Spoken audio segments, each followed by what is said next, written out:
All right, so the first part of our Pop of Pastels pattern is going to be actually getting the pattern to our fabric. Now, if you have the pre-printed version, you won't need to do this step, but if your kit came with a pen and a piece of plain fabric, you'll need to do this step here. So transferring is a pretty tedious task, but it's not necessarily difficult. So there's a few tricks that you can use to make it easier.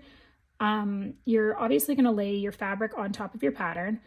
I have what's called a light pad. I got mine on Amazon. It was under $20.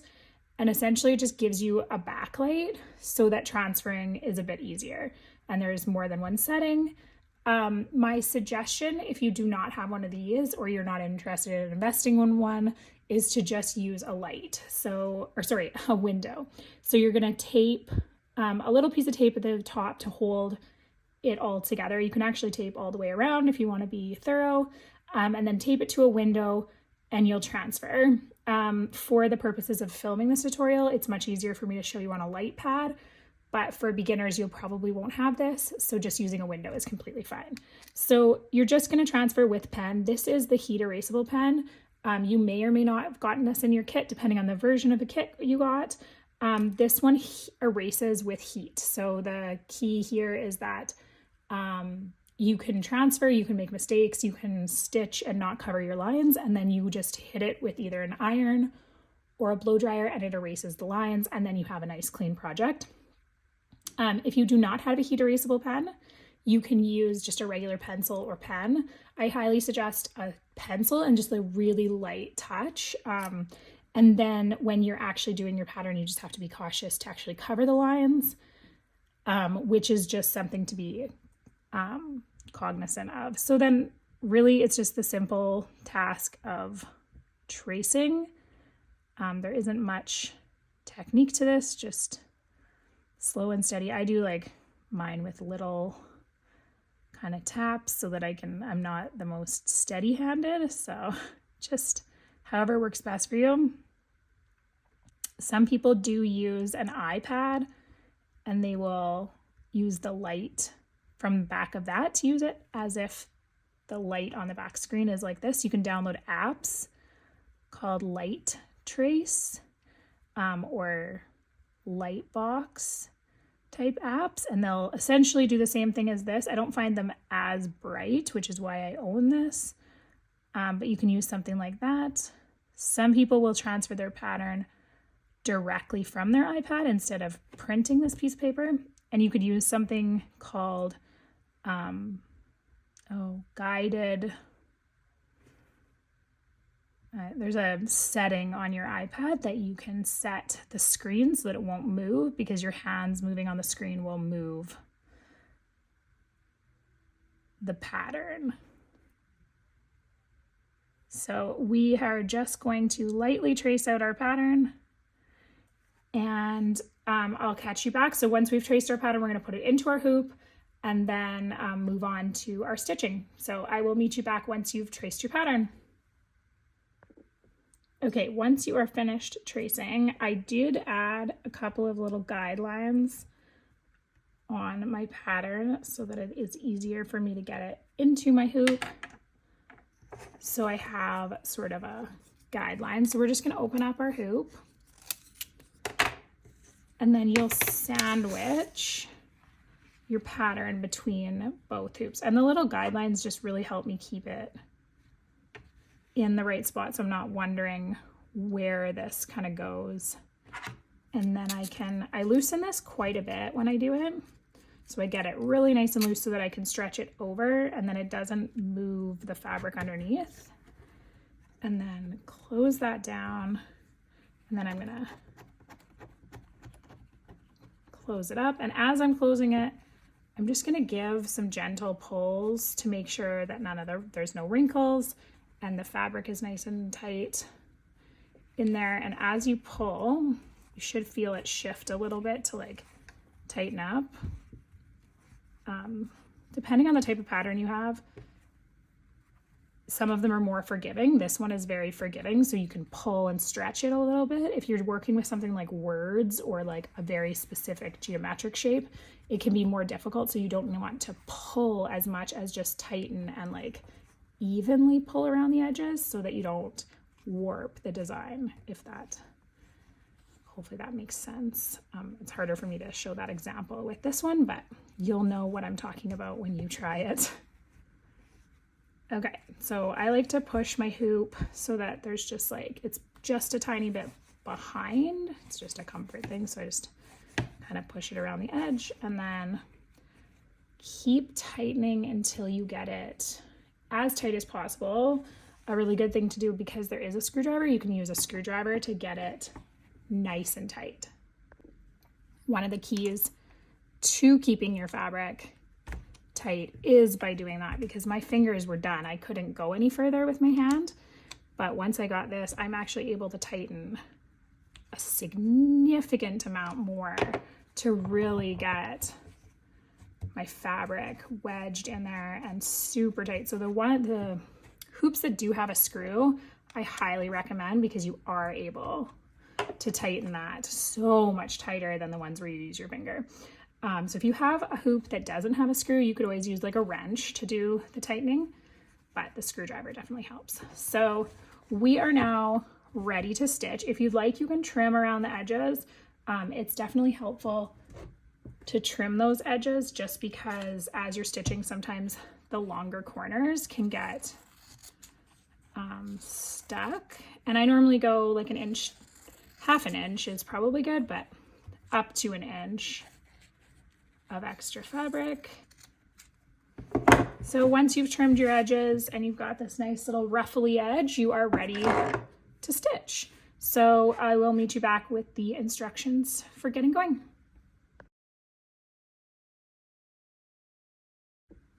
Okay, the next step and the first step of actually stitching is going to be prepping your floss. So we are going to be working with this DMC floss. You may or may not have gotten a full skein of the fabric or the thread, depending on which kit again you ordered. If you got a full skein, you're going to pull from the numbered end here, and you're just going to pull your thread out. That's the end that will keep it from tangling. If you pull it from this end, it's just going to become a tangled mess. So it's designed to be pulled from this end. And then you're going to take out a piece of thread. If you have the other kit, you'll be taking it out of a different project, but you will still want the same amount of thread. So it's basically an arm's length. So I typically grab the tip here and then I pull it all the way out, holding it in front of me until my arm is completely stretched out. And then I give it a little snip. I'm just gonna snip my thread, and then you have a strand which has 6 small strands inside of it. So this is considered a 6-strand floss. Now for this pattern, we're not going to use all 6 strands for our flowers. We're going to actually just use 3. So we're going to split our floss in half. You basically just separate the strands. Some people say that there is a trick to it, that if you kind of pull on the end of your thread, the threads will separate naturally, and it'll be a better guide than just trying to choose the 3 that you think, that they're kind of naturally grouped. So, and then what will happen is it will start to kind of tangle like this. The key is just to go nice and slow. I kind of pull on the end that's still together to straighten it out, and then gently pull. This one is tangling a little bit more than normal, and I think that may be because I didn't actually try to pull them apart based on the grouping, the natural grouping. Okay, so you have 3 strands. You can set your other 3 strands aside, and then the first thing you'll do is thread your needle. And so we have to tie a knot in the end of our needle. Or sorry, we have to tie a knot in the end of our thread. And you will have been supplied with a needle if you have the kit. If you just have the pattern, you will have purchased your own. And to thread a needle, these tapestry needles that come with your kit have a nice large eye, which makes them easier for threading. If you've purchased your own or you have your own needles at home, you may have a smaller eye, which can make it more difficult. Needle threaders are helpful. In this case, I'm just going to thread it using what I have, which is my hand. So I pinch my thread between my fingers. I like to make it a little bit damp, and then just guide it through the needle and pull. The wider the eye, the easier that is to do. The next step is tying a little knot in the end. You can just do a little flip through, push it through, and do that. Or the other option is what's called a quilter's knot. So once you have your fabric threaded through your needle, you take one end in one hand and the needle in the other. You're gonna lay your needle kind of on top. I like to pinch it, the needle and the thread together in my one hand, wrap the thread around, and then pinch where I've wrapped. And then I can release the end, and then pulling the needle through my wraps. This is called a quilter's knot.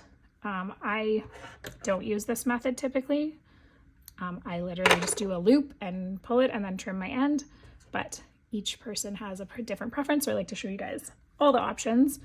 And then we're gonna get started on stitching. So you'll just use that technique every time you need to thread your needle and knot the end, and then depending on what color you need. So we're gonna start with our white flower, and then on the next section we're gonna start stitching. So get yourself ready and I'll see you back here.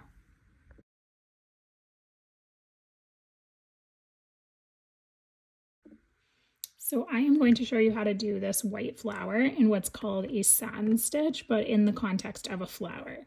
So a satin stitch is typically just a series of straight stitches that lie flat, and often they're one after the other. But in the context of something that's not a, perfect rectangle, you need to stagger some of your stitches. So in this case, you can see that there's not as much room down here as there is up here. There's tons of space up here. So we're going to have a lot more stitches starting here than we can fit that end at the base here. So the first stitch I always do straight down to the bottom. And one thing to know is that you will be covering these lines here. So when we get to that portion, we will be kind of eyeballing it. So are they necessary to draw? Not exactly, but I like to do them anyways. So we're going to do our first stitch straight down, and then coming back up. So when you start your stitches, you're literally just starting your stitches from the back. And in this case, I've already got a knot.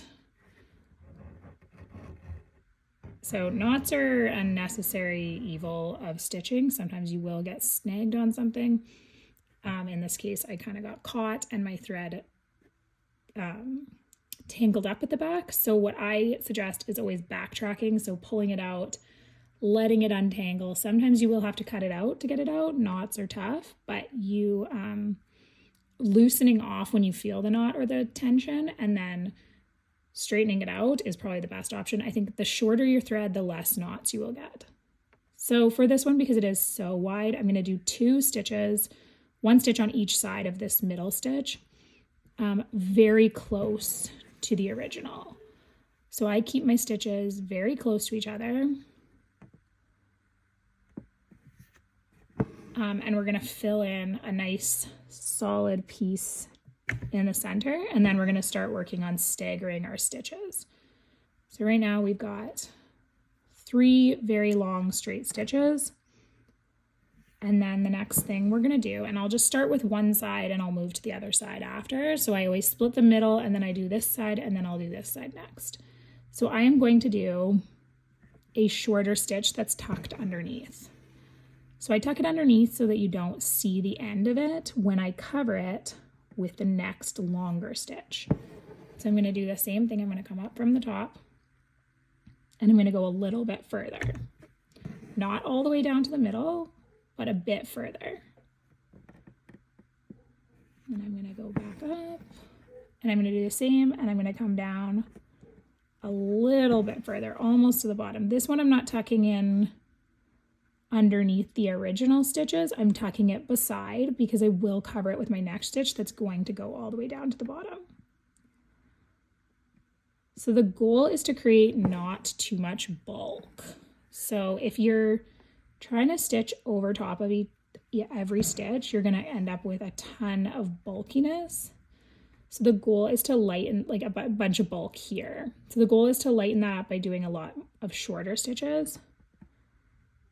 Depending on the difference between how wide your outer petal is and how small your middle is, that'll determine how many short stitches you do to every long stitch. So in this case, I'm going to do quite a few short stitches to the long because there is such a wider petal. And that will vary too. On this one, I may not have to do as many shorter stitches. And that's just something you have to determine as you go. So I've done 1 short stitch, 2 short stitches. And as I'm doing that, I am covering the bottom, like the end of that. Okay. And then 3. I have seen this stitch referred to as a radial satin stitch or just a regular satin stitch. The satin stitch isn't necessarily defined on how, it's just a series of stitches that are all in a row, not necessarily defined by the length of each stitch. Okay, so I kind of use my needle to fluff it in and separate the strands so that they kind of blend together. And then now we are back down at the bottom. So just a reminder, if you do have a permanent pen mark on your pattern or you're working with a pre-printed fabric, you will want to try to make sure that you're covering the edge and covering the color or pen marks. If you're working with the pre-printed colored fabric, it's much more forgiving than a black line. It does tend to like blend in a little bit. But if you're working with a non-erasable black pen, you are going to want, or a pencil, you are going to want to be sure that you are stitching from the outside of that line. So here, instead of maybe on top of that line.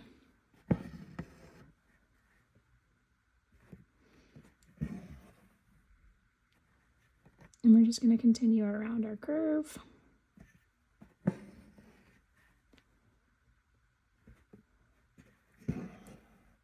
The curved edges, you can definitely do a lot more tucking in underneath. It's very easy to get them underneath without worrying about covering the ends. And so you can do a lot more shorter stitches. So as you can see, we're basically at the end of our stitches that will fit in the center. We will have to sneak a few more in just to finish it, but you could add, that's the good example of that. You just don't have as much space at the bottom.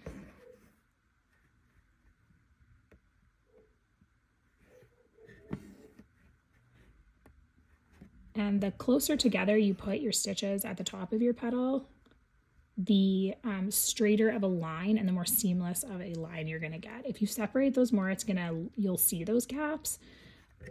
That's okay. It's just something to consider if you want a really like filled in look.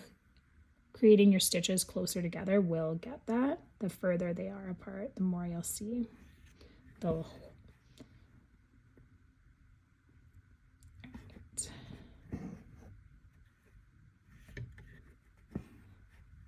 I'm going to do 1 to the end there.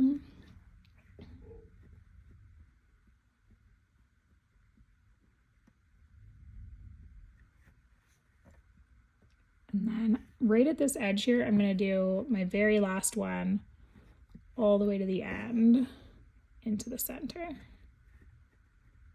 So I've done a pretty good job of keeping my bulk level. And then we are finished up over here. So you don't necessarily have to go all the way down to here and continue stitching in. As long as you have the shape that you want created around the edge, you can stop at any time. And then we'll start back on the other side. So doing the exact same thing, starting up and then just going halfway.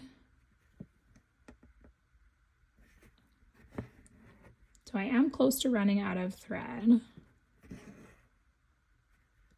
So I will show you next how to tie off your thread.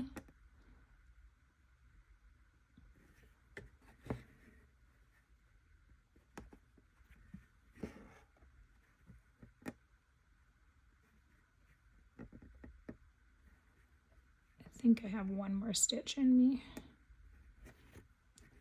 It's kind of the game we play. How many stitches can I get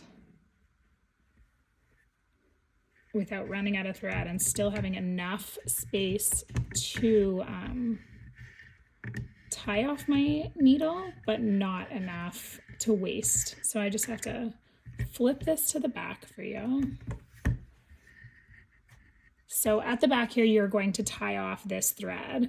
So you can do it a few different ways. The first way I'll show you is the method that I typically use. I will go underneath of my other stitches.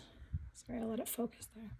So I'll go underneath my other stitches, taking a good chunk, weaving it underneath, and then I'm going to come back and do another swoop underneath.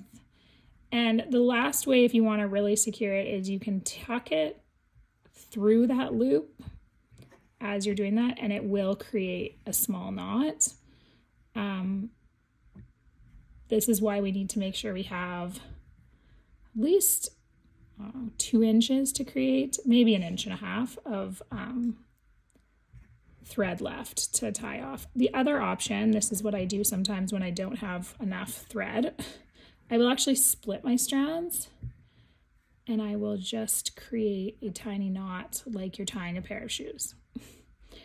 I find it quite secure, and it's very small and clean, and then I snip. So neither method is right or wrong. It's just personal preference. If I've only got a few strands, it can be harder to do the separate method. So, okay. And then we are going to finish off this petal, and then I'll come back. So we're just rethreading our needle.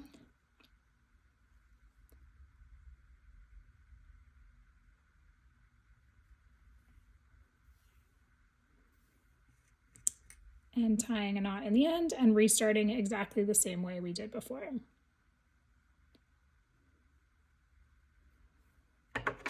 So you want to give a nice little trim.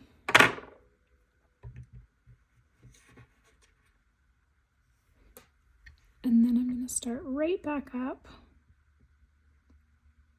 where I ended.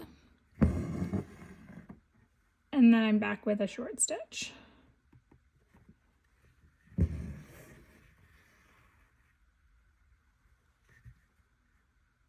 So one question I think is one of the harder parts about a satin stitch is how do you get your stitches to lay nice and flat? That's definitely like one of the things people want is a nice flat clean satin stitch. If your thread, for example, twists and these are not laying flat, one of the things that I like to do is pull, oops, I don't want to nick that, is pull my threads out and kind of run my needle like this, straightening out the threads if they're twisted. Because what can happen is the more you go in and out, the more twisted the thread can get. So I will pull from the back with one hand on the thread to pull it through and use my needle to flatten out and kind of just run it underneath and smooth it out to make that thread lay nice and flat. So we are just going to finish up these petals. You're going to apply the exact same principle to every petal. And if you are ready to move on, you've seen enough from the tutorial, you can continue on. I'm going to finish out this petal and then we'll pick the tutorial back up at our next step.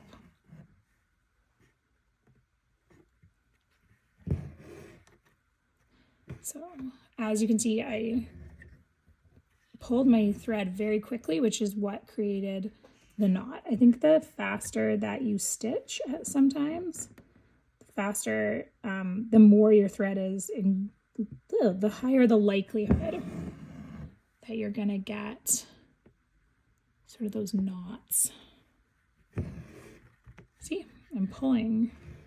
So when I feel that resistance, I just ease off. I can see that this one isn't sitting as flat as I'd like, so I'm gonna pull it back up, kind of let it come back down, and as it comes back down, I'm going to straighten it out to try to create a nice flat surface. Sorry, this angle, my hand does get in the way more for the top part of this. So you're going halfway tucked in behind.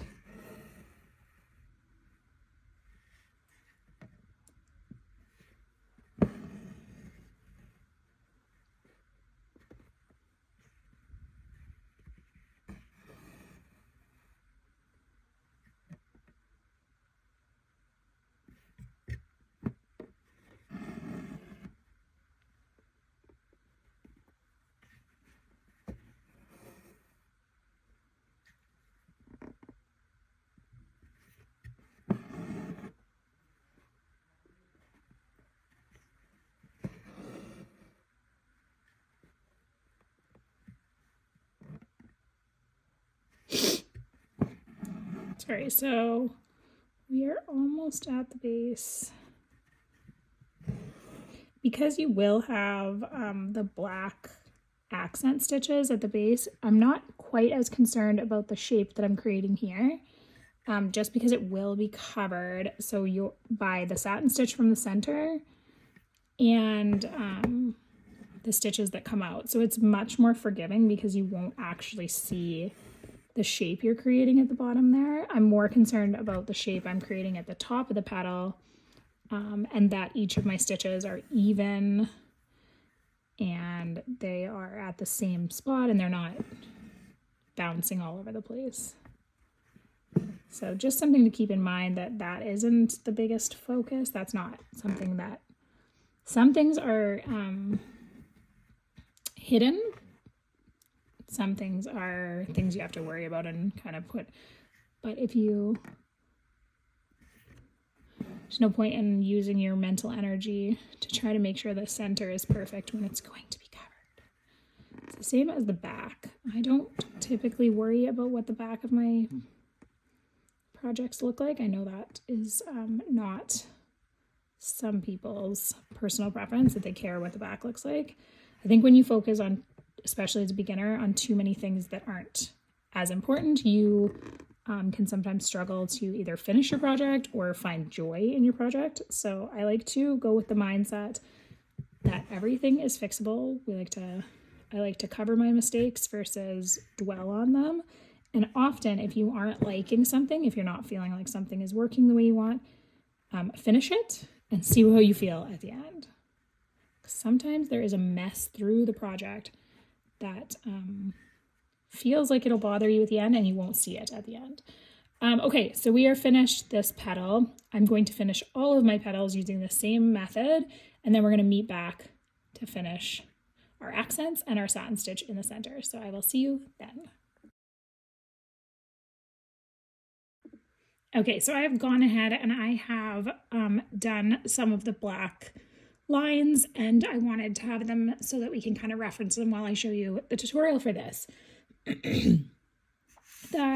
This part of this flower is actually probably one of the hardest parts of the pattern. So if you are brand new to embroidery, I would suggest that you actually come back to this section once you've completed the rest of the pattern. I think it's just a really good idea to get like a little bit of practice with some of the French knots and some of the other stuff, and then you can come back with a little bit more experience. If you are if you've done an embroidery pattern before, if this isn't your first pattern, then I think you should be able to handle it. If you've done French knots before, if you've never done a French knot, I think it's a good idea to also go and finish other French knots, get some practice, and then come back, because these French knots are a little bit more difficult because they are so small and we want to keep them on the surface of the flower.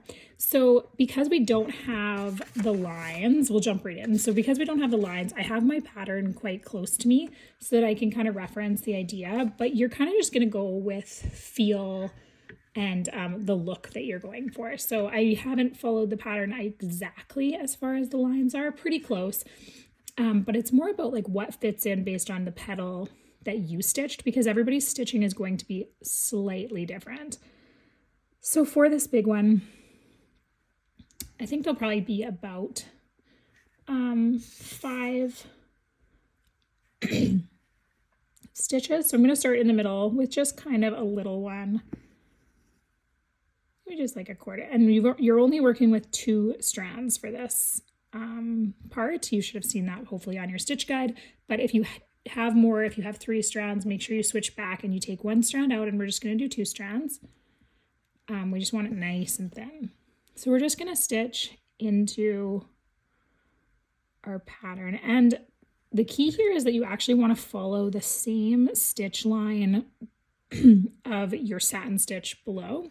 So if you're looking for like where to lay that stitch, you're just going to look at the direction of your petal, the white that you used.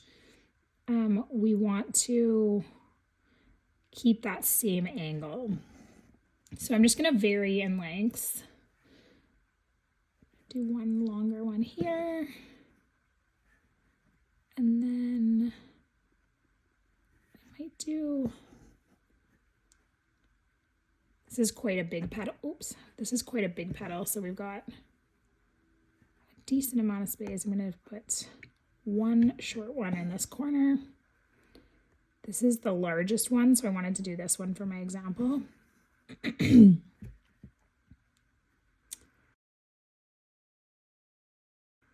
All right, so those little stitches are the easiest part. Obviously, you can just do those. Now, if you have trouble, I would say that if you're struggling with this, you could just leave it with the little black lines. It'll still be beautiful and it'll look great. But these little French knots just add that little pistil design from the pollen. So I didn't put a French knot on every single line, especially the ones where it got quite crowded. So some of the shorter lines, I left one off. And you can see that also in the pattern. So again, you're going to kind of have to, you can follow the pattern identically, or you can take some liberties here and decide for yourself. So we're going to come up at the top of our line, and then we're taking in one hand. So if you don't have a hoop stand, which is totally fine, you do need 2, you should be using 2 hands for this stitch. It makes it quite a bit easier. So what you want to do is, I would take something heavy, like a big book that you have in the house, maybe a couple books, and you're going to sandwich your hoop against the table and whatever heavy book you have so that you can use both hands. It'll just keep your hoop steady, similar to like what I'm using here, which is a hoop stand. So you're going to take your 2 strands in one hand. This would be my non-dominant hand. So I'll hold this thread here, and then I'm going to take my dominant hand, which has my needle, and I'm going to wrap it around. You can wrap from either direction. It doesn't really matter. Everybody has a different preference, but I'm going to wrap from this side towards the back, and I'm going to do 2 wraps. And then you don't have to hold this super tight yet. You can let it be loose as long as the wraps stay on the needle. Just hold it so that it stays. And then you're going to guide your needle back down. You don't necessarily need it through the exact same hole, but it will go quite close to where your other stitch was. You don't have to make it perfect, but as close to that other hole where you came up as possible without going through the exact same hole. Then I'm going to take this thread and I'm going to pull on it gently, which is going to take that knot, and it's going to guide it down to the base of my fabric so that it's sitting on top of my threads. And once I kind of pull that snug, it's going to sit there. I should have enough tension that it stays without me holding it. And then for this specific one, I don't always do this with French knots, but because I have these other threads here, the satin stitch part of it, I don't want my knot to go inside of the threads and then get stuck behind the stitching, if that makes sense. I want it to sit on top. So the hardest part about that is that sometimes when you pull this through, the knot's going to go all the way down to the base of the fabric. So it's going to slip behind your satin stitch. So how I'm going to prevent that is I'm going to put my thumb on top of the satin stitch. This is making the satin stitch kind of like a secure base. I'm going to keep my thumb on there, pushing it kind of down like this. And then I pull my knot, and my knot has now stayed on top instead of slipping in behind. And I'm going to do that for all of them. So that's what makes this one a little bit more finicky than an actual standard French knot, is that you're not, it's a little bit different because typically you wouldn't have to worry about trying to make sure that it stays on top. So it's definitely going to be a little bit more challenging. You have to be pretty, have some experience with your French knots. So I suggest if you don't have any experience, going through doing these ones and then coming back to us. So we're going to do 2 wraps. We want to have it big enough so that it's noticeable. Okay, and then slipping that in and pulling our knot down to the base of the fabric. It's nice and snug now. Okay, and then I'm going to do the same thing. I'm going to put my thumb. It doesn't necessarily have to be on top of the black thread. I want it on top of the white threads. And it's just creating a firm enough space so that it doesn't, like, it's holding them steady. And then one thing that I'll do too is I'll kind of push on my knot so that it nudges it tight, and then I'll give it a little thing while it's sitting on top of the white threads.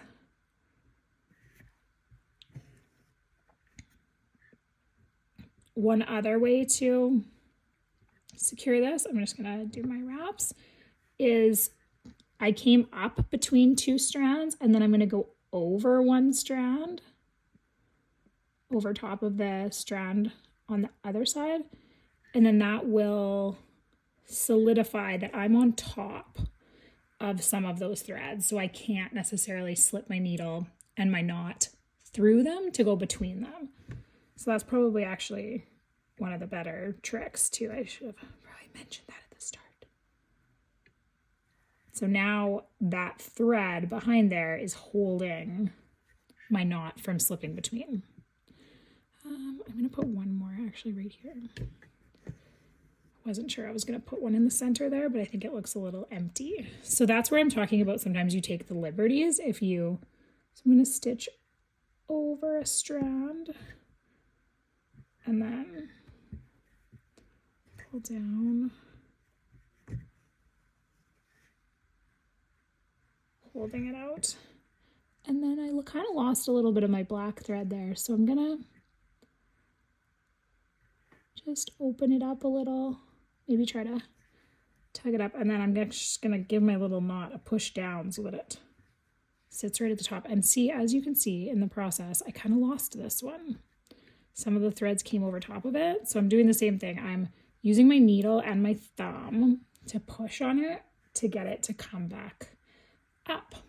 So there we have it. There are our French knots and our straight stitches. Again, you can wait for this part. I don't want to discourage you. I definitely want you to try it, but I'm just giving you the heads up that this is probably the hardest section of the pattern. So just keep that in mind. And if you want to give yourself a little bit more experience if you've never stitched before. All right, and the last part of this flower is our satin stitch. Oops, I lost my needle. Lost my thread.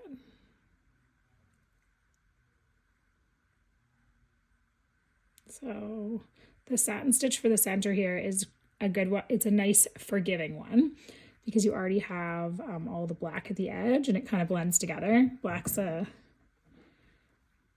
because you won't see the edging, you can just fill in the circle and it's not, oh, I can't get my needle to come up. So this is sometimes one of the harder, is coming up from the back when you've got a bunch of stitches already in those spots. It can be more difficult. That's why I say it's forgiving in this one, because you may have a hard time getting your needle to come up in the exact spot you want, but because there's already the little straight stitches that have kind of covered the circle, you don't have to worry as much about making the edging the perfect circle, if that makes sense. So we're just popping our little satin stitches in here, filling in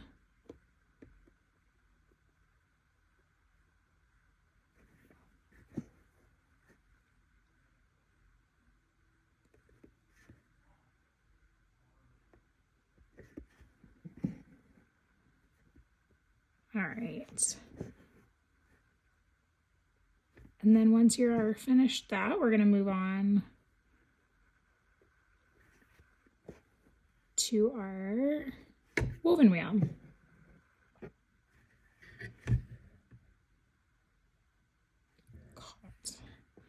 Okay, so we have completed the center with just a satin stitch.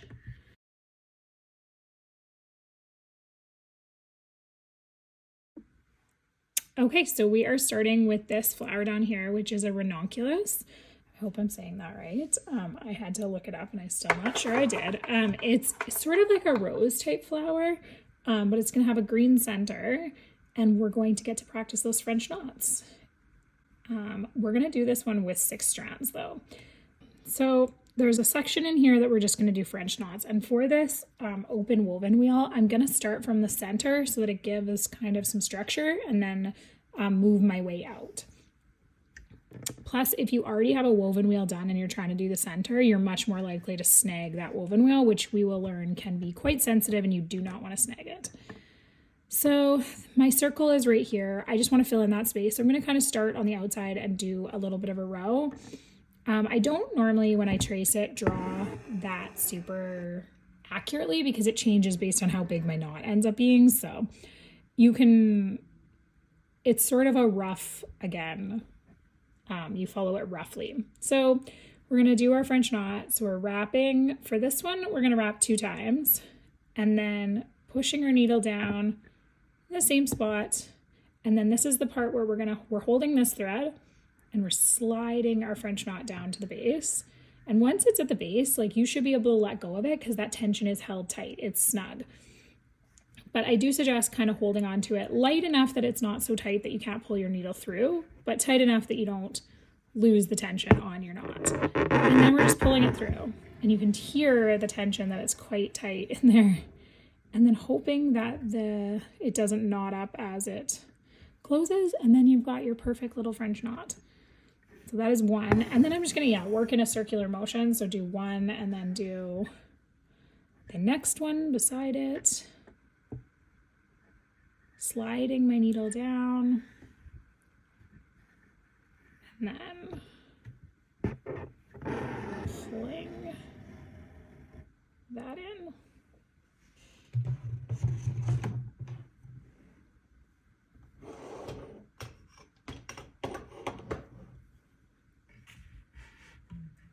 Just wanted to adjust my lighting a little bit. Okay, so coming up from the back of the fabric, wrapping 2 times. So this would be 1 complete wrap and then 2 complete wraps. And then down, pulling my needle or my thread back down. And then sliding it in. So I'm trying to figure out, so this is my line that I need my French knots to go to. So the point is that it's not meant to be like a perfect circle. So you can kind of just throw your French knots in and fill the space. If you do end up with a spot that's like doesn't have a knot, like, and there's a bit of a gap, that's okay too, because the loops that you have on the outside will, like, you don't have to jam an extra one in there just to fill the space. It'll pretty much be covered, and I don't want you to overcrowd it. But I started kind of my circle, I started in the center and I'm working my way out a bit more, just so that, because I didn't know how big my knots would end up being. Okay, so I've got a couple over there, and then I'm gonna, and you do end up getting like faster at this. So 1, 2, and it becomes kind of habit. So you notice that I don't, when I show you the tutorial, I'm slowing down quite a bit. But in this case, I'm going 1, 2, pushing my needle down, sliding it down, and it all becomes one fluid motion. Okay, so after you finish your French knots and you filled in your space, you can come back to me and we will work on the next step.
All right, so we are ready with our loop stitch with 6 strands.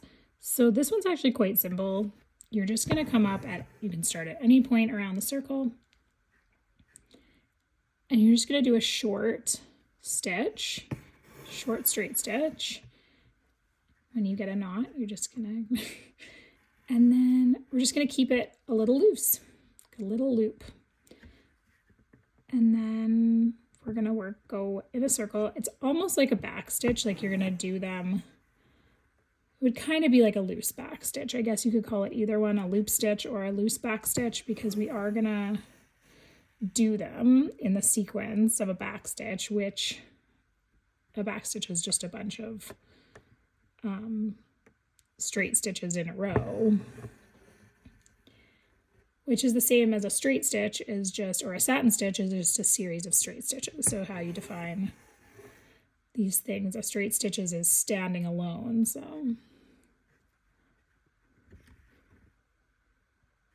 all right, so we're just going around and you're just leaving the loop. You want to just keep it, if it goes down as you're pulling it out, you just give it a little tug, it'll come back up. And even at the end, I can probably still tug my very first one, and you can adjust the tension. So if you go too far down, just pull it back up. Even with these ones, I can give them a little tug and I'll get them to pull out a little bit. And you're going to do 2 rows of this. So when you're done your first row, see how it twisted there? The one that twisted like that, I actually pulled it straight down, which is what I wanted to do, all the way flat, and then I pull it out slowly to where I want it, because then it's untwisted by the time I've done that. You don't want your loops to be twisted.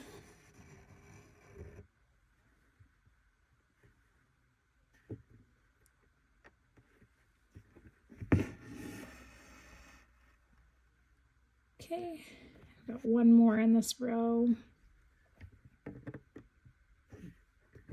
And we'll do 2 rows. The second row, we're going to do it as if you're doing interlocking bricks.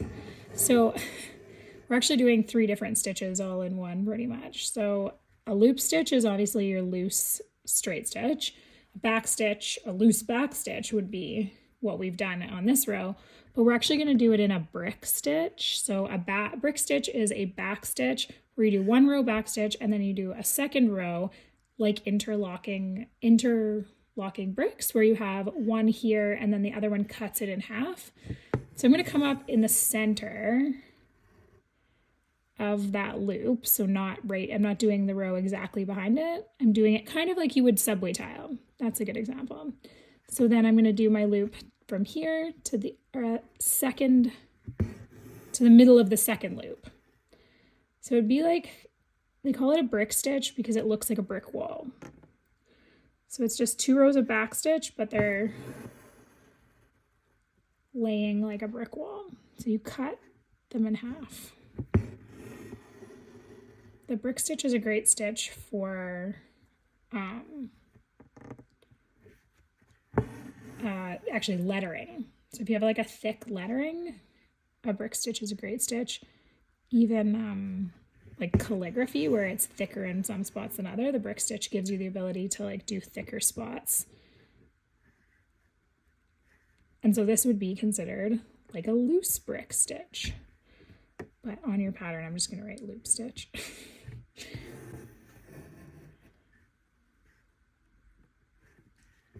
Okay.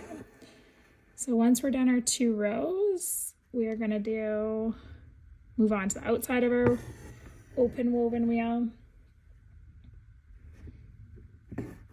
So if you are done watching the tutorial, you can just go to the next chapter and I will be working on the open woven wheel.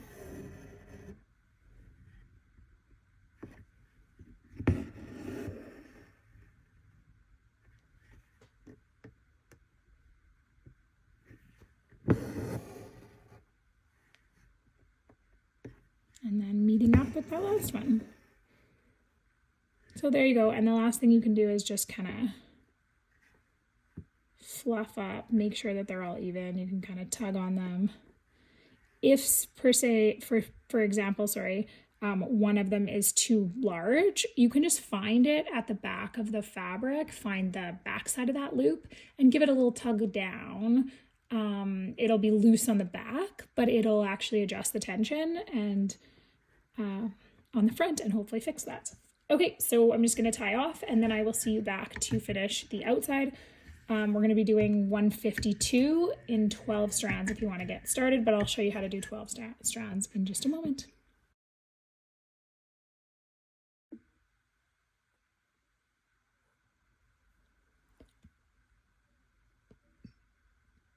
Okay, this last step of our open woven wheel, we're going to be taking DMC 152 and we're actually going to use 12 strands.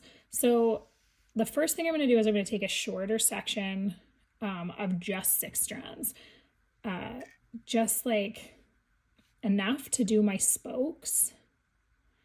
And then I'll be putting more thread on after with the 12, but I don't need 12 strands to do my spokes and it really just ends up bulky.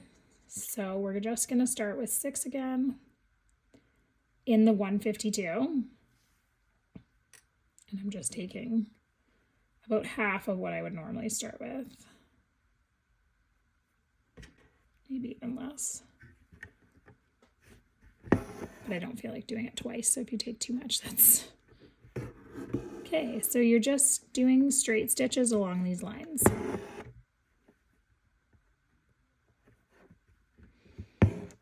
Oh boy. Okay, so this is a good example of what not to do. I have stitched too close and I've actually caught my loop stitches, which is unfortunate because I worked very hard on making them perfect. So to fix that, I'm pulling them up with my needle and trying to adjust that. And then what I'm going to do next is when I do this one, I am not going to go as close. I'm going to be very careful and I'm going to stop short of my loop stitches so that I don't snag them and I don't go through them. And then here we are going to go through our white flower just a bit. And then again, down without hitting my loop.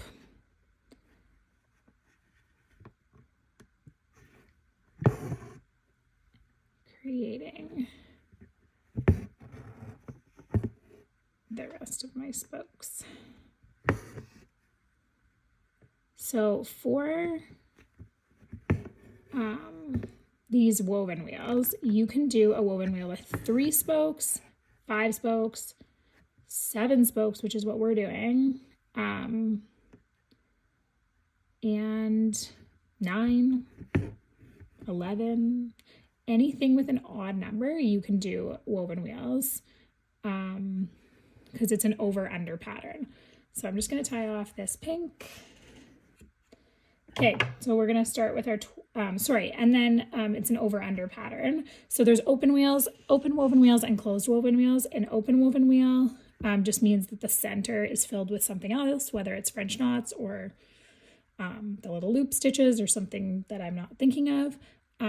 A closed woven wheel just means that these lines go all the way to the center and it goes around in the circle all the way. So for 12 strands, you're going to still take 6 strands out, but you're going to take extra. So instead of going 1 arm's length, we're going to go 1.5. Maybe a little bit more than that. Let me see.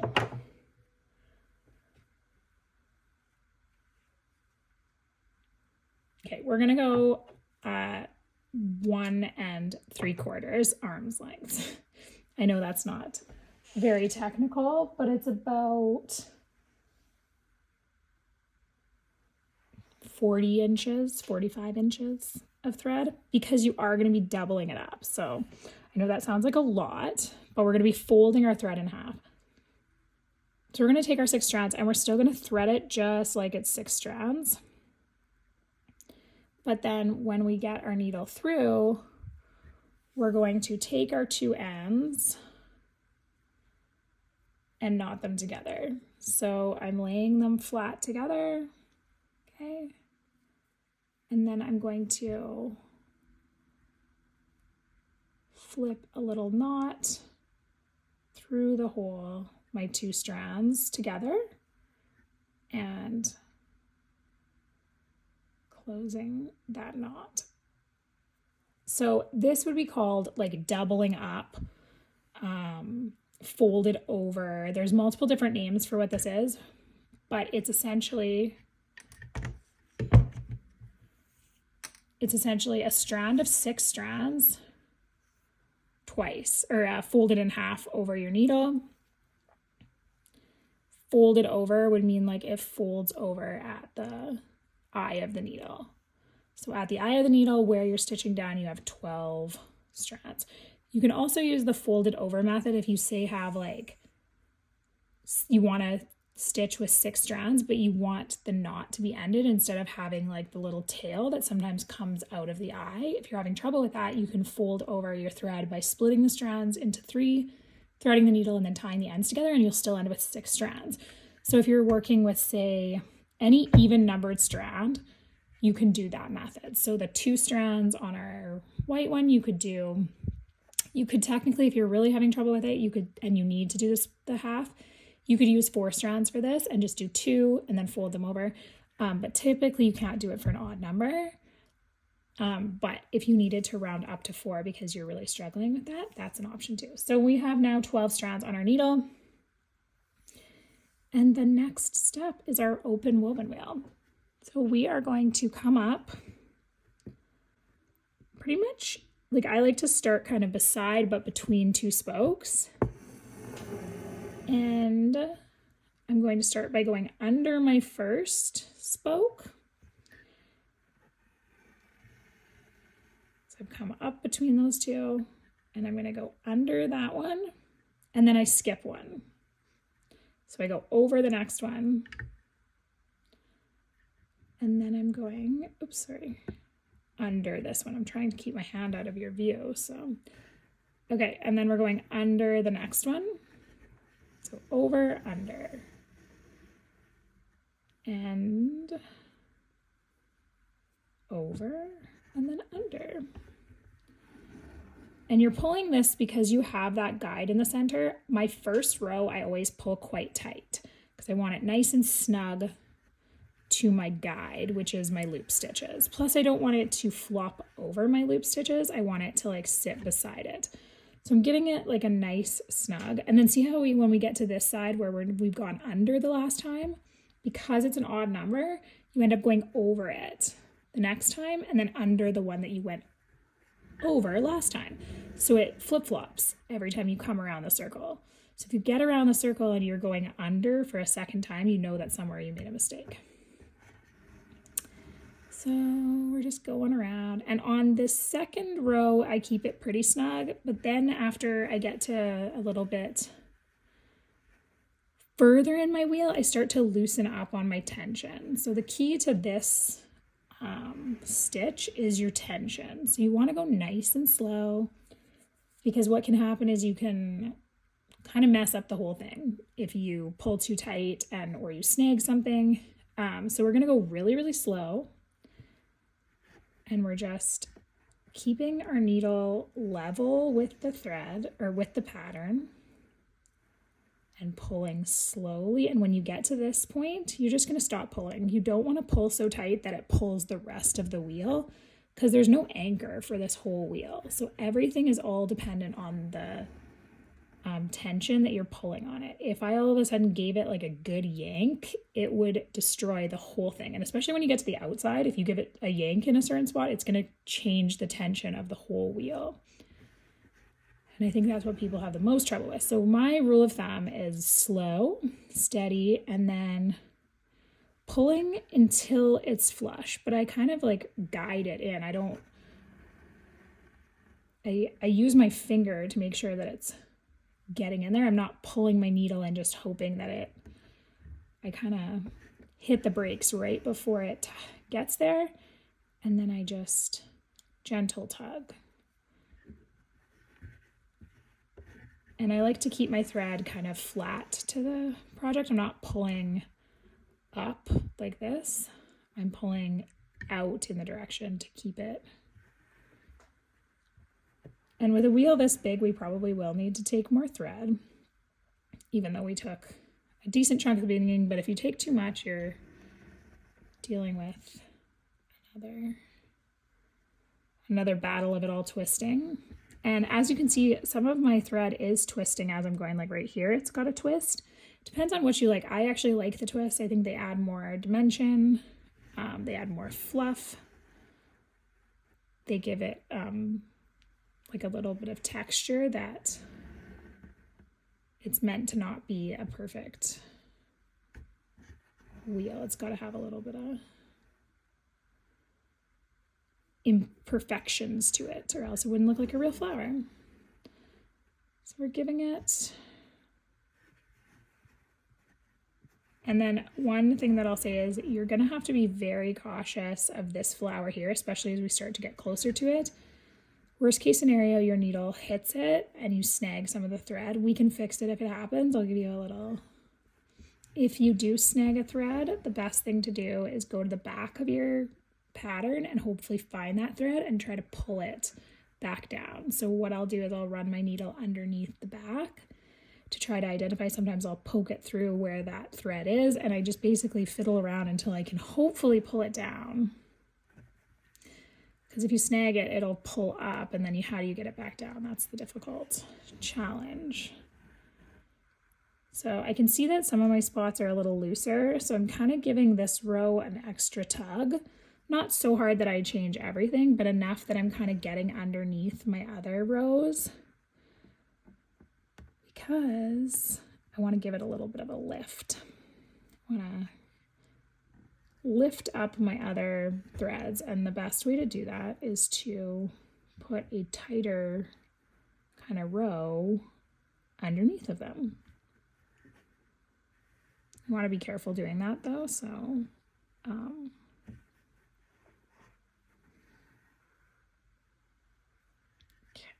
and now I'm starting to run out of thread, so what I'm going to do is, once I pretty much have, I don't know, 2.5, 3 inches left, I'm going to do, no, actually I'm going to do a little bit more. Feels like too much. I don't like to waste my thread. Okay, so once I've got, yeah, that's probably 2.5. I'm going to stitch down in the middle of the wheel. And then I'm very gently going to tie off at the back, because again, you don't really have your stitch anchored. Just gonna trim my needle off. And then I am going to split these two so that I have two, and I'm very gently going to tie a little knot. I don't love to secure this under other stitches when I have 12 strands like this. I like to do just a gentle knot, because personally, if I'm trying to pull that thread and secure it under another stitch, I do find sometimes it's harder to make sure that you're not pulling too tight on the opposite side. Okay, now that I'm back with another 12 strands on my needle, I have my spot where I went down. So I'm going to come back right beside it. I like to come on the inside of it, but you just want to be really, really careful that when you're coming back up, you are not nicking what you've already done. So if that means that you have to go a little further away and just cover it, that's fine too. Just being very, very careful that you're not covering that. So I'm just going to check for this one. I went under, so I'm going to go over that one and then under this one, because you want to pick up with the same pattern that you ended with. And the last one that I did before I restarted was and under, and then over, and then under, and then we're just going all the way around. Oops. And remembering to really keeping that tension the same throughout the whole thing.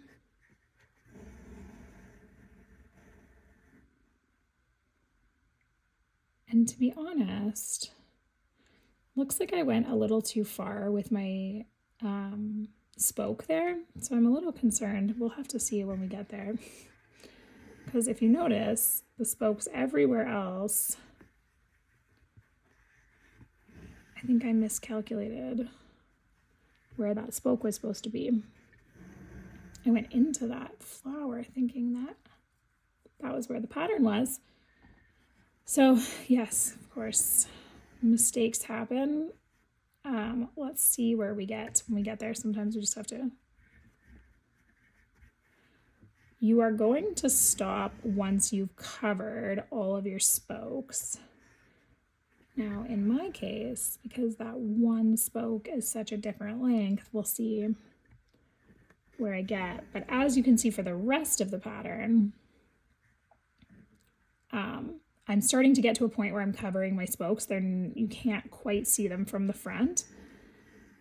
So what I want to do is I want to keep going over everything or under the other ones until you really can't see them anymore. And then I'm going to go a few more times after that because I really like when I go around multiple times and it starts to get underneath. And then what ends up happening is it starts to create a lot of definition because once it can't go out any further, it starts to go up. So if you want to achieve like a very full raised look, which is what I really like, and what the pattern was kind of designed to look like, is to go around. Even after you've covered those spokes, you're going to go around a couple of times, which will create the layering, which gives your petals even more separation and more dimension. I'm just going to keep going around. And then at the end, once you're satisfied with the height and the dimension that you've gotten, you'll just stitch down as if you're ending. Normally I do it right where one of my spokes, I'll show you, but okay, that piece kind of separated, so I'm just, see how this one's kind of flopping out? I'm trying to get it to go in, there we go, in at the seam. Okay, and I might get lucky and I've covered that spoke, but it doesn't look great. It doesn't look quite right, so I will probably go back and fix that. I did that a little too far out.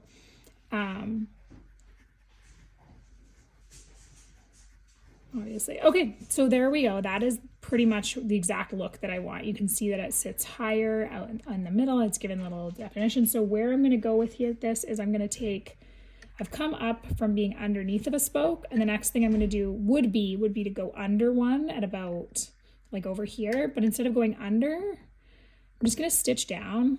And I'm going to make sure that the distance from where the last one that I went under and the spot that I stitched down is the same. So it almost looks like the stitch is going under the next spoke, but really it just goes down and you're done.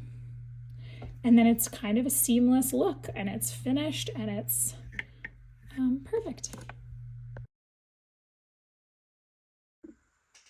Okay, so the next step we're going to do is we're going to do our little stems and their little accents that go with each of them.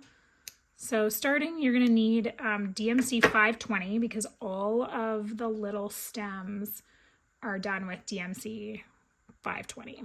So we're going to do 3 strands again. So I'm just currently splitting my strands and getting that on my needle. Okay, so once we have DMC 320 on our needle, we're going to work our way around and do all of those little green stems. You can start with the ones with these little leaves and then move your way around, and then we'll come back to the leaves and I'll show the demonstration of those. So the first one I'm going to do is this one right here because it's actually the stem stitch. So we're going to start at the base. And there's 2 ways to do the stem stitch. I'm going to show you the simpler way, just to start, and then I can show you on one of the other ones the second option. But this is what I call the lazy stem stitch. So it's just takes a little bit more thread, but it's a little bit simpler and the tension is easier to keep. So you start with just a regular stitch, and then spacing out your next stitch at the same length as that first stitch you made.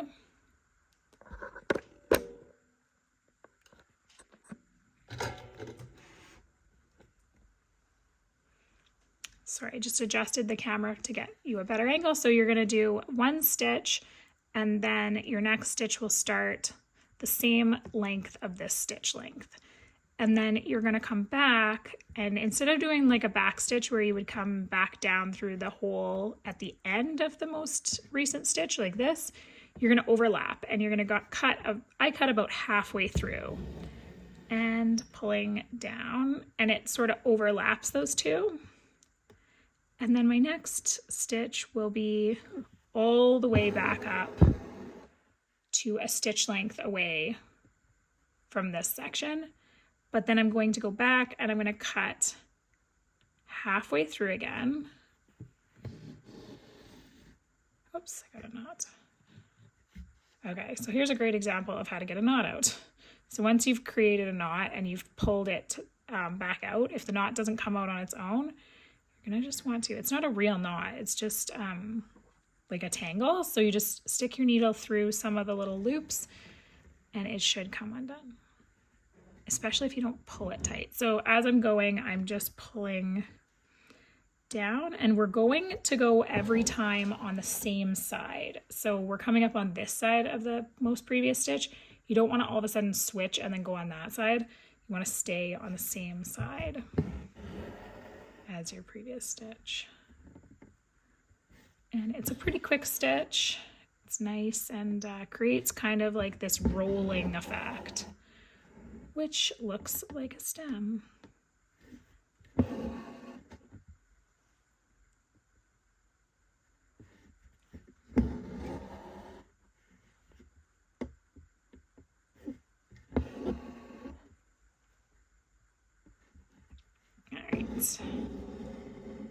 Kind of fudge the lengths on those last two to make them fit.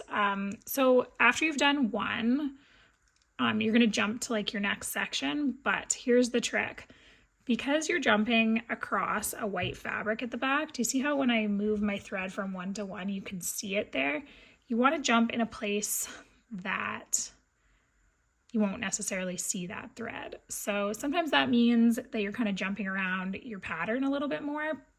The alternative to that is tying your thread off at the back between every stitch, which I typically don't like to do.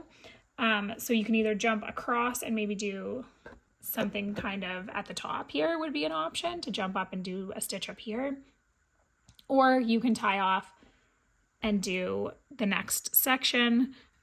I will tie off for this one and just start a new section just for the sake of doing it the way, but the easy way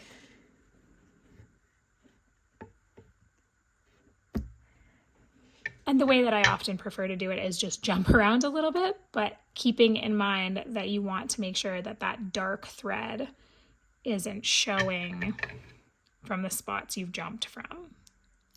So just kind of something to keep in mind. I know that it's just not something that I think you think about unless you're actually doing it.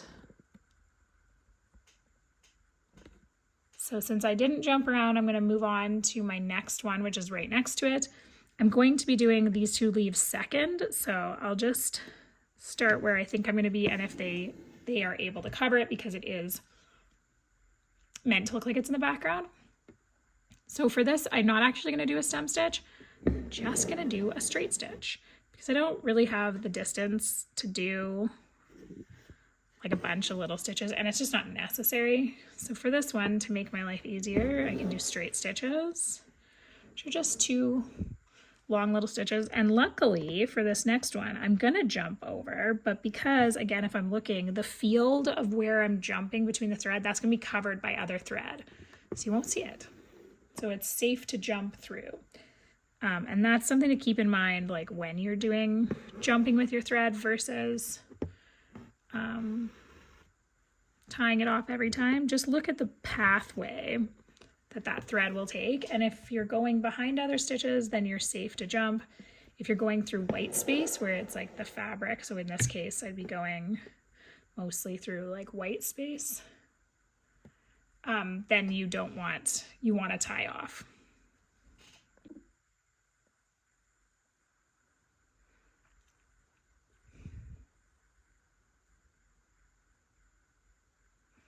As for the second option for the stem stitch, I'm going to show you what would be the more like technical way of doing a stem stitch, and it actually saves a bit of thread, but I do find it a little more difficult. So we're going to do your first stitch straight stitch, but instead of closing that space, you're just going to come up through halfway. So you're just backtracking just that little bit, and then you pull it closed. It's not necessarily harder. I do find that sometimes my tension doesn't work as well, but it's definitely like less, there's less thought in the other one. So you come up between that stitch. You have to think this one through a little bit more, and then close.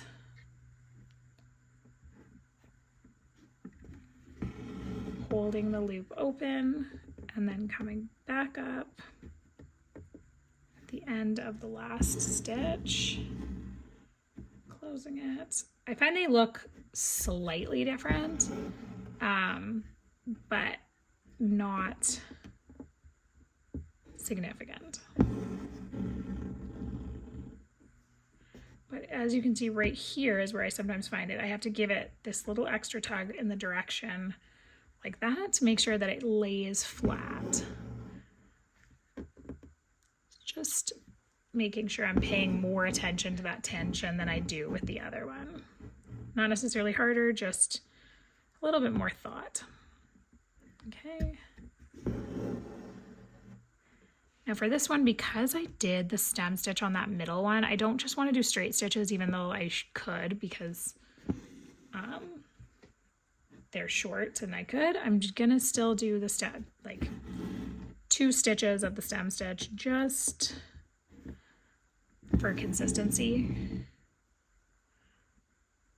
I like to take, you could have done this whole one in a straight stitch, like one long straight stitch, but I did want to give you the example. Actually, for this little one, I did want to give you the example of a stem stitch in the second option, but I think you could probably just do, it's interchange, it depends, but you definitely could have just done a little straight stitches.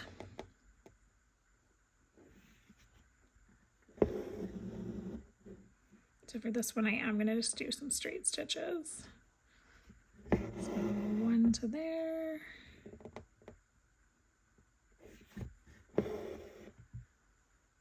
Pop that one up to there. They're just little stitches, so to make it more complicated with a longer stitch, definitely on a curved shape, you do have to do a stem stitch or something that gives you a curve, but I am more inclined to do the straight stitches when I can.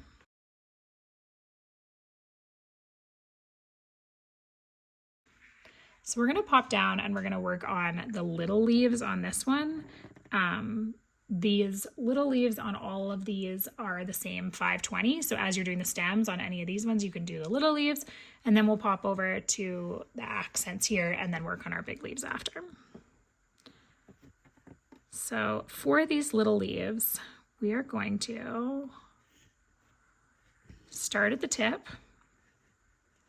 I jumped over and I'm hoping you can't see it. So we're going to start at the tip, and then you do have a line on your pre-printed fabric and on your pattern if you transferred it with the line. So you're going to go about just under halfway, not quite halfway. I would say like 40% of the way down. And you're going to do 1 straight stitch. This is your leaf stitch. And you're following the line in the center. I just didn't transfer the line, but that's okay. And then you're going to follow that line. You're going just down from the top there, and then just down along your line. Same on this side. I normally do the tip first.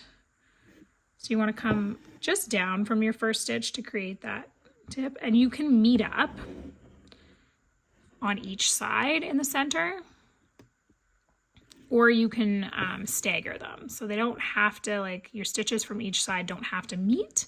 They can, or they can stagger, if you know what I'm saying when I say stagger. So that one went there, and then this one will go, I like to go up from it, but they don't have to meet in the exact same hole. They can, but they don't have to. On oddly shaped leaves, you're not going to be able to meet in the same hole. On little ones like this, you can. I probably should have drawn the line. I kind of went a little wonky there. So I'm just meeting in the center.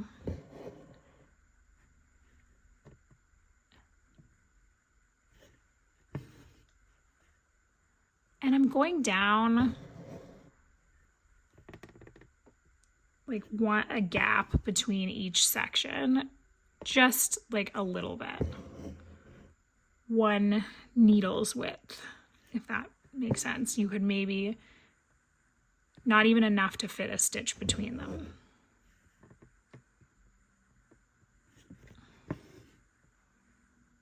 You're just crossing over, or sorry, just meeting up in the center till you get to the very bottom. As you can see, because the leaves aren't perfectly even on each side, they look different. So the wider side, you can see you have more stitches that'll need to be done. You'll have more space to fill. On the inside of this, I'm running out of space, or I'm running out of the need for stitches. So this should probably be my last stitch on this side, because I'm pretty much doing a straight line down. So I'm going to take it all the way to the bottom, and then I've finished that inside.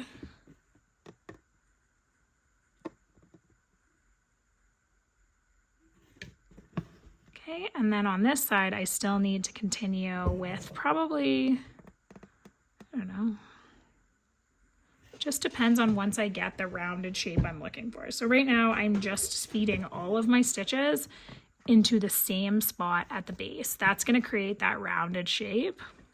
And since it's only, I don't know, 2, maybe 3 stitches, it's not going to create too much bulk. But for this very last one, I'm actually going to tuck it in behind, just shy of the last one, which again creates that nice rounded shape.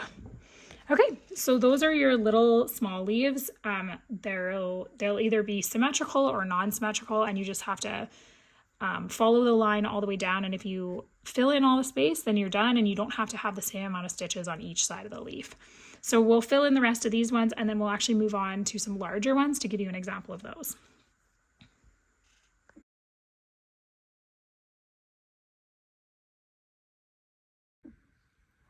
Okay, so next up, we're just gonna work on the little accents. We've done all of our stems. You can have done your little leaves, and then I'll show you the French knots again, a satin stitch, and then we'll do our large leaf stitch. So I'm just gonna jump in, and we'll start with French knots again.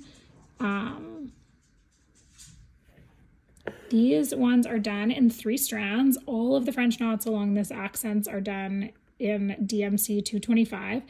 And I think we'll do maybe 3 wraps for this one. Yes, sorry. Just had to think there for a second. So if you're using 3 strands, but we're going to do 3 wraps, and for some of them, and then I think, oh, I got looped. So my suggestion here is you want to create kind of like a layered effect. So I'm going to start by doing the outline in 3 wrapped French knots, kind of like, actually maybe more straight through the center. And then as you get to certain spots where you want it to feel this, what you're working on to like look less bulky, I'm going to do less wraps. So that's how you can control how large your knots get. If you want a really large knot, you're going to do 3, 4, 5, like you could do as many wraps as you want. 3 is kind of the standard. But what I want to happen for these is I want them to kind of look textured, like larger in some spots and not quite as thick in other spots. So right at the tip here, where I want it to look like it's kind of leaning out, I'm just gonna do one wrap. I'm sorry, my dog is over there playing with something.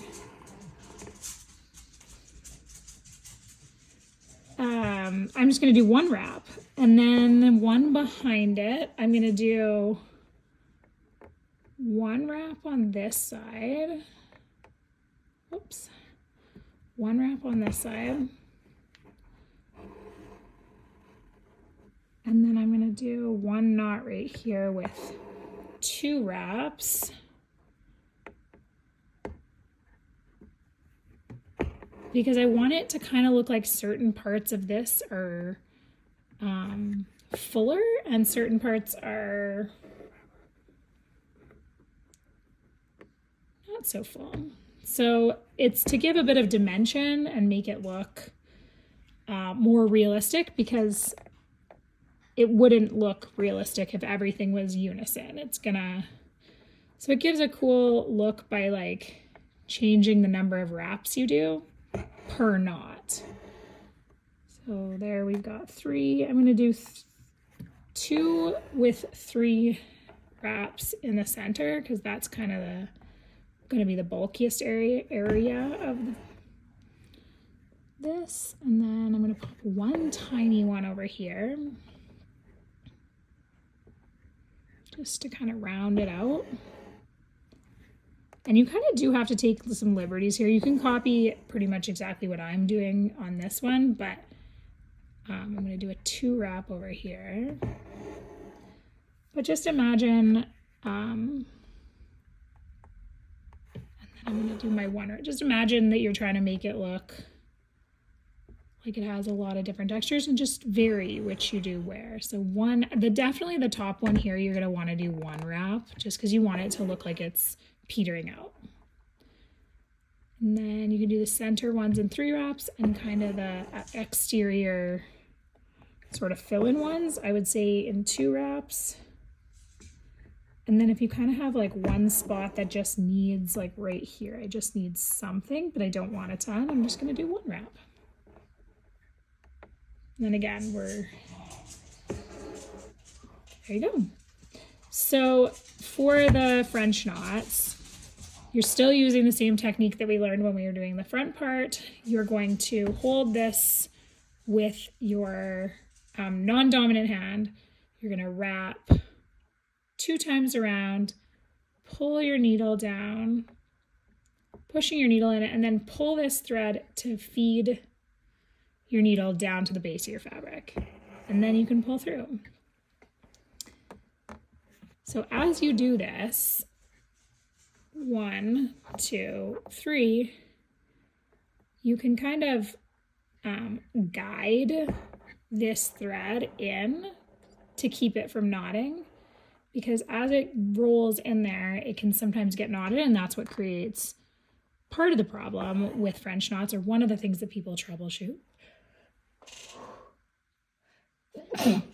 Excuse me, I had a sneeze coming. Okay, so 1, 2, 3, and then we're gonna put it through, pull our needle down, push our needle through, holding this, and then like I said, you can kind of keep this loop with your fingers, like to attempt to keep it from twisting up. That definitely helps keeping that from creating its own knot, because as you do, you've made all these twists with your thread, and then actually I just want one strand there. And then you're trying to pull that thread through, and you've twisted it and it wants to twist. So keeping it, and then you're going to get a better result. So 1, 2, I'll do 2 here, feeding the needle back down, pulling my wraps to the surface, and then pulling it through. So some of the key factors are your tension. You want to make sure 1, 2, that you're not pulling too tight on this, because if you pull it down to the base of the fabric and it's too tight, it's going to be really hard to get your needle through if it's not tight enough. But you want to just give it a tug enough that it's secured. You'll feel it. And then I think too many people kind of focus on 1, 2, the tension when they're trying to get the needle through, but realistically, as long as you keep those wraps on and you're holding this so that they can't come completely undone, you don't need to worry too much about that tension. It's only once the needle's in the fabric and then you pull down that you need to adjust the tension. There you go. So that is French knots, and that is sort of the technique you'll use, or as far as how many wraps to use for those.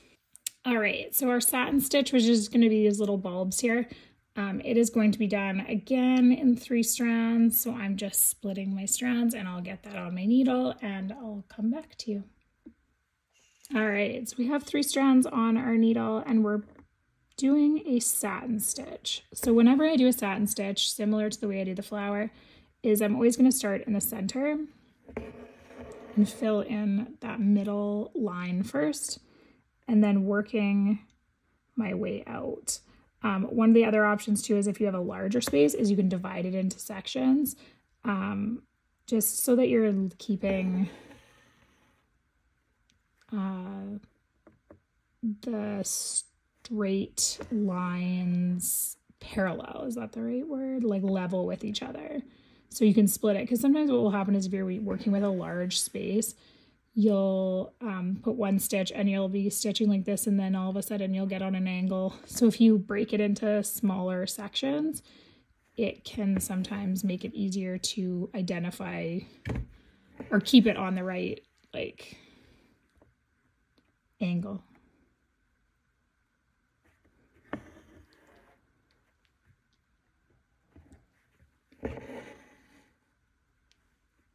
And these are just the cutest little pop of purple.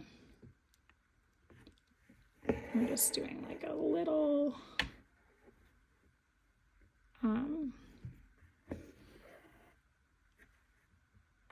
tiny stitches along the outsides of that curve. So you kind of stagger them the same way you would when you're doing like a shape like that. But for something like this, I'm just going to give it a little bump underneath to even the stitches out. You start with your longest section, sort of like how I do it.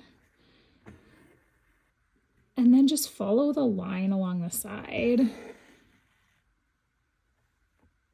Or sorry, follow the exterior lines, creating straight lines through it. But what does end up happening is you start to get to the end, the edge of the circle. You've got these little, you want to make it rounded out. This is the part that I've always had like the most trouble. You want it to round out, but when you're creating straight lines, you kind of create like almost like a square. So this is where I do the similar technique as I do other, like on the flower, is I start to, especially at the very outer edge, I tuck this stitch almost behind, because it really does create a bit of more of a curve than just a bunch of straight lines. It helps to like hide the edge of that last stitch, so that it's not so stark. Hopefully that, I don't know, makes sense. Another technique with this satin stitch is to run, you can kind of, like I did there, slip your needle underneath and just kind of run your needle a little bit to get all the stitches sort of the same tension, and it also gives a little bit of a shape too, which I always like because it gives it a little bit more of a 3D look. You can tell these patterns are designed to have a lot of texture and a lot of shape to them, so the more the merrier. The more 3D it looks, the better.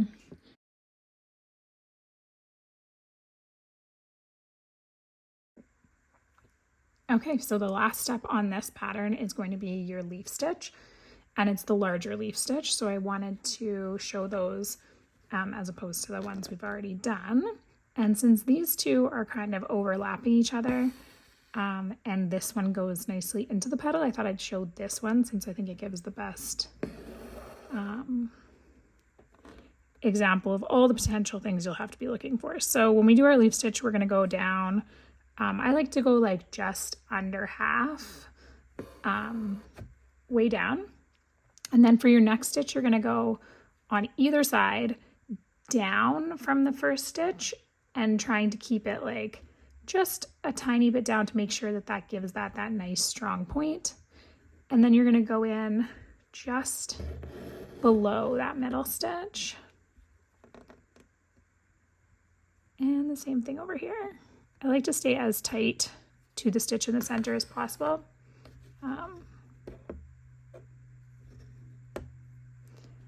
And then I often, unless they are completely asymmetrical, will meet up with the stitch from the other side. This isn't mandatory, like you don't have to meet up with that stitch, but I think it works for me. If your stitches are totally asymmetrical, you may not be matching up. You may just be kind of staggering them, so one after the other. I tend to go as far as using the same hole.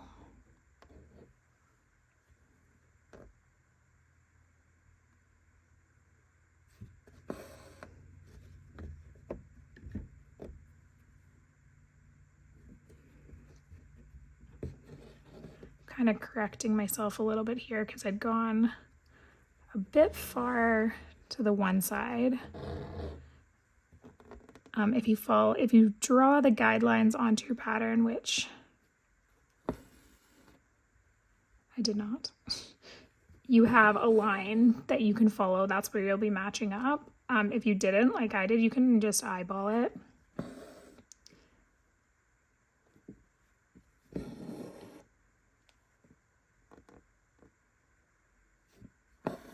You're just following that pattern all the way down. Sometimes your leaf will be like a totally different shape on one side of the leaf and on the other. And you can match up your stitches as best you can, but at a certain point you may be on different angles. You may be like needing more stitches on one side than on the other. And at that point you can just put one stitch, then one stitch just below, then one stitch, and follow kind of like a back and forth, and maybe make them even tighter together. Like right now I'm putting them in almost like sets, and I'm giving like enough space to actually put a stitch in between. So if I was going 1, 2, 3, like 1, 2, 1, 2, I could have done it. I can show you kind of what that would look like. So I'm going to do my next stitch, sorry, wobbly hands. So I'm going to do one there. And then instead of going into the exact same hole, just go one down. And then the next one, and I'm leaving like less of a gap than when I was doing them into the same hole.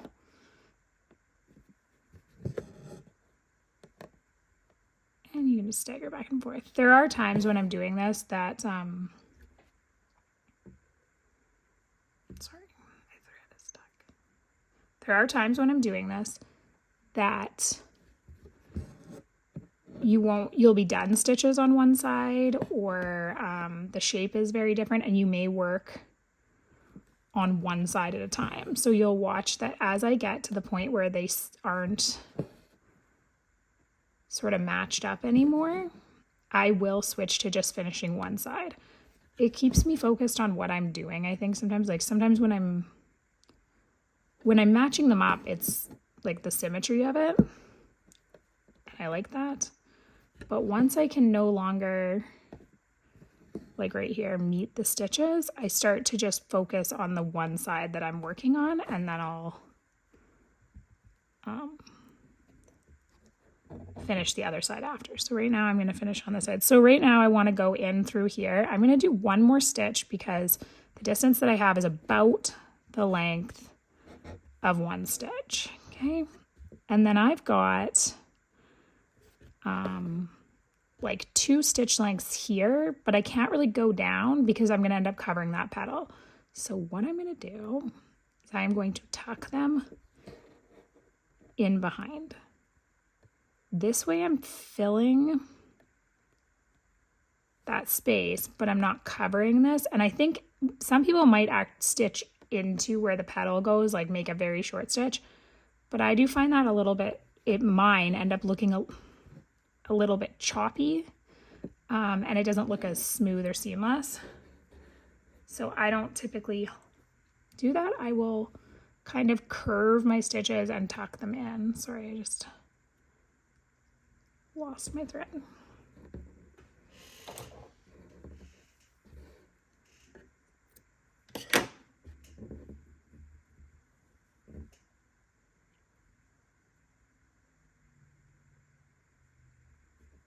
Okay, so I will tuck it on the angle that I need to cover it in behind the other stitches. So you don't see where it ends, but it just fills the space in so you don't have a white space.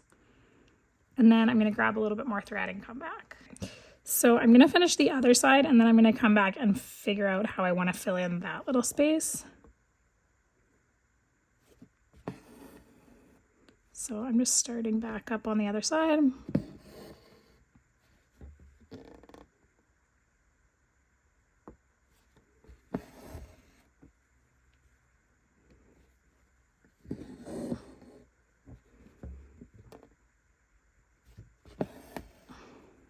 And I'm going in on the same angle as if that isn't there. And then I'm going to go back to doing kind of what I was saying where I tuck it in behind. I'm going to have this one go to right here because I am still trying to keep these on the same angle that I had them on as if I was extending. So I don't want to like change that angle too much. Over here, I changed it quite a bit, but because it was such a tiny spot, I didn't worry too much about it. And I don't like super tiny stitches. So you can try it either way, like butting it up against. But again, for this edge, I'm going to do the same thing.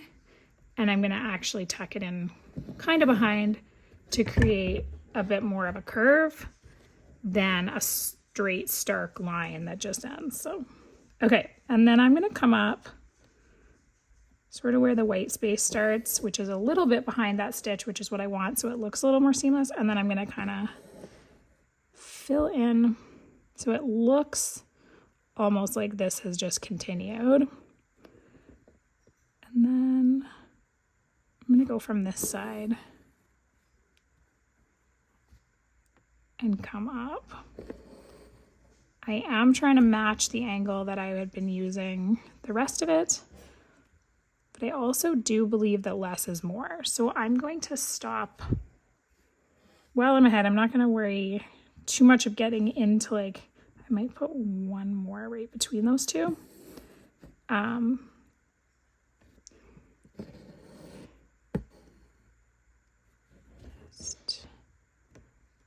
There we go.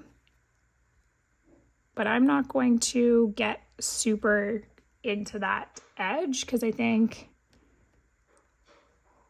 that will just create, like you just won't get the look that you're achieving for the putting it there. Okay, and then we'll finish this one here and the same thing. We're going this one because it stops like while it's still so thick at the bottom. I am still going to go about halfway. So I guess a good indicator of where I go to is I start at about the spot where the leaf starts to curve out. So in this case, the bottom part is like covered by the flower. So it looks like I'm going about halfway, but really it's just the spot where the leaf starts to, the widest part of the leaf, I guess would be the. Okay.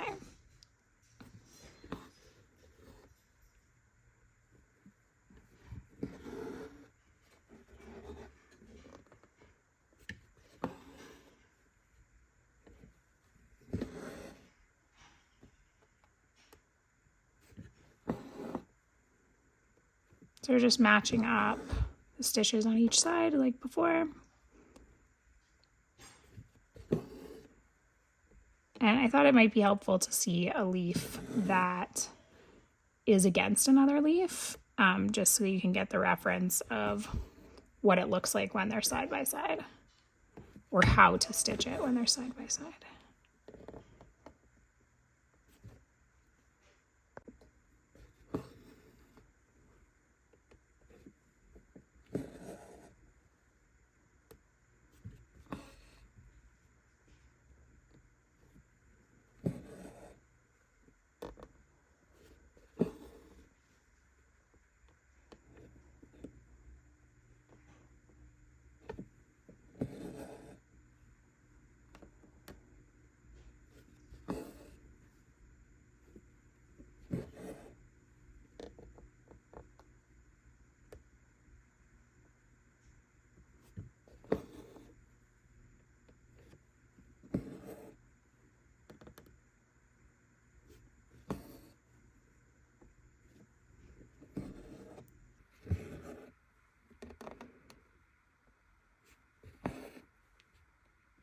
So I've come down to where the leaf gets cut off, and then I'll finish each side, and then this is where I'll switch to just one side and work on it. So for this side where I'm butted up against the other leaf, I'm just gonna do my stitches as if they were continuing down, and I'm just gonna put in just enough that it goes straight by it, but doesn't cover the stitches on the side. And then on this side, I'm gonna do the same thing, following the same idea, is that I'm trying to make it feel like I'm still continuing on the same angle and meeting up with that center line. So the main focus is keeping that same angle. And then again, as I get to that edge, I will start to tuck it in a little bit more, which I think keeps that angle. I might even just overlap this one here to keep like that curve and kind of round out that little edge. And then for this last one, I'm really trying to round out that leaf. So I'm just gonna stick it just beside and under. So there you go. There you have it. Those are your leaf stitch on the larger leaves, which you'll follow the color guide to do. And then you have completed all of the elements of this pattern.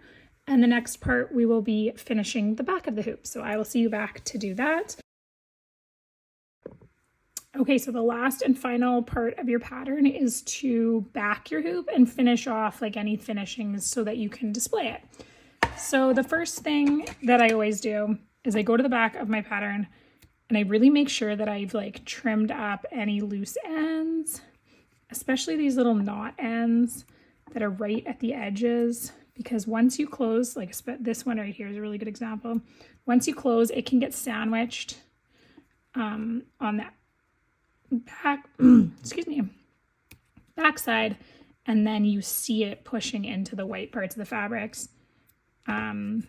Any strands that are just kicking around, it's a great time to get rid of those. But nothing is permanent. You will be able to access this the way that we're going to close it. But if you are using a different method or you want to do something a little fancier, sometimes it's you won't be able to get back there after you've done it. So, okay. So for this one, we did use a heat erasable pen. If you didn't use a heat erasable pen, you're right. You will skip this step. If you have a pre-printed fabric, you will skip this stuff. If not, you're going to take either a blow dryer or a iron or a straightener or something, and you're going to hit it with your high heat, and you're going to get these little pen marks to disappear.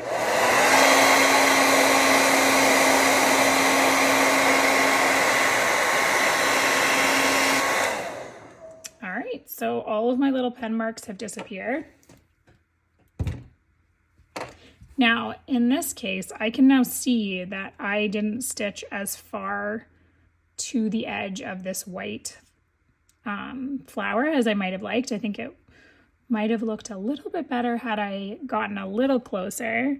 I don't know if you can see that. So I may go back in and cut this out and redo it, but for the purpose of this tutorial, we're just gonna keep going. Okay, so the next step would be making sure, if you haven't already done this, that your edges are all trimmed. If you have a pair of pinking shears that some crafters already have, they're the zigzag scissors, they create a really nice line that your thread on the, or your fabric then, sorry, will not fray. And so we've trimmed around our edge, we've cleaned up the back, we have heat erased all of our marks, and now the last thing to do is just to get this folded into the back here. So I have already taken my thread and put it onto my needle. I have 6 strands, and you just want to make sure that you have enough thread to go around the circle of your pattern. And then I've tied a knot in the end of mine, about a ½ inch of, and ½ inch between the knot and the end of the thread, so that I have something to grab onto when I get to the step of cinching it closed. So you're just gonna do a running stitch. I do mine like relatively loosely, but I do notice that the tighter that you do your running stitch, the flatter the ruffles kind of lay at the back. So let's say I do like 5/8 of an inch, or like sometimes ½ an inch, but I'm not very meticulous with this part. I just do my little stitch around. Okay, so I have stitched in, and now both of my threads are on the inside here, and I'm going to pull them closed just by like a quick little tug, and it'll cinch it in. And then I actually just take these 2 ends and I tie them kind of like a little bow, like a little knot, to finish that part. It's not that technical, just a little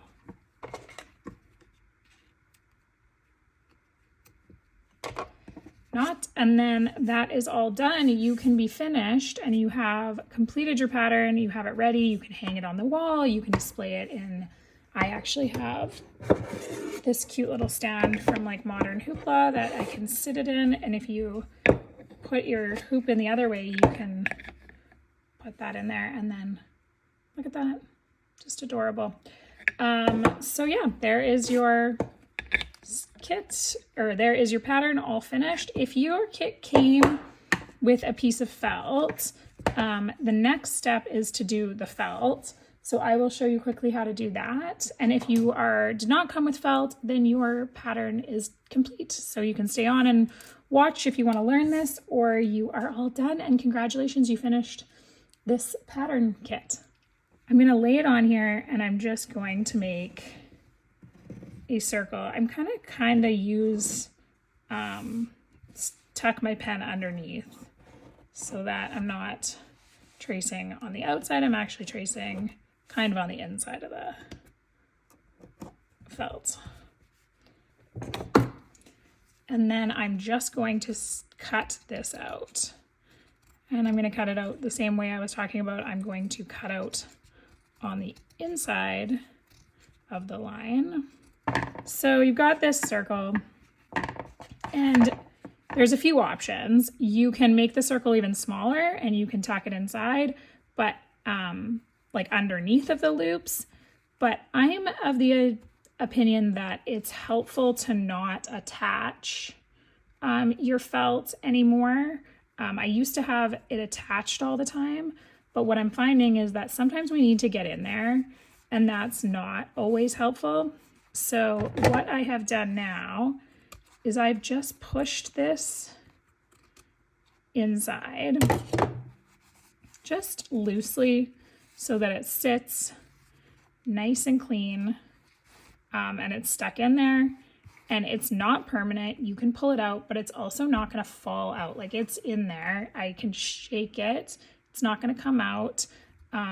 It's nice and tucked, and you can pull this up, or if yours is long enough, you can leave it like on this side, or you can kind of untuck it however you'd like. And then you're all done. Your pattern is complete. You've got your felt, so you can't actually see all the stitches at the back. But that is a nice, easy method so that you can get this off. It's not permanent. You can get into the back if you need to. If you want something a bit more permanent, you can glue it, or you can stitch it to the top of grabbing a chunk of this. And there is another backing your hoop tutorial in our pattern, or in my beginners section, that will show you exactly how to do that part. A lot of people like to hang their hoops on the wall by this hook, and when you attach the felt to the back here, you're actually adding a nice thick layer that, if you look, once we've stitched it on, you end up with this like extra layer of fabric that the hoop doesn't sit nicely on the wall anymore. But when you tuck it inside of here, I didn't put that very evenly. So when you lay it on top and you kind of tuck it in here, you give it a nice flat back. It's still flush at the back, but yet you're getting that finished part. You can make it more permanent if you want, but I like the ability to just take it out and fix things if I need. But there you have it. That is your Pop of Pastels embroidery kit, and I hope you really enjoyed coming along and doing this with me and you learned something. And if you have any questions, please reach out. I am always here to help. So thank you again, and hopefully I see you soon.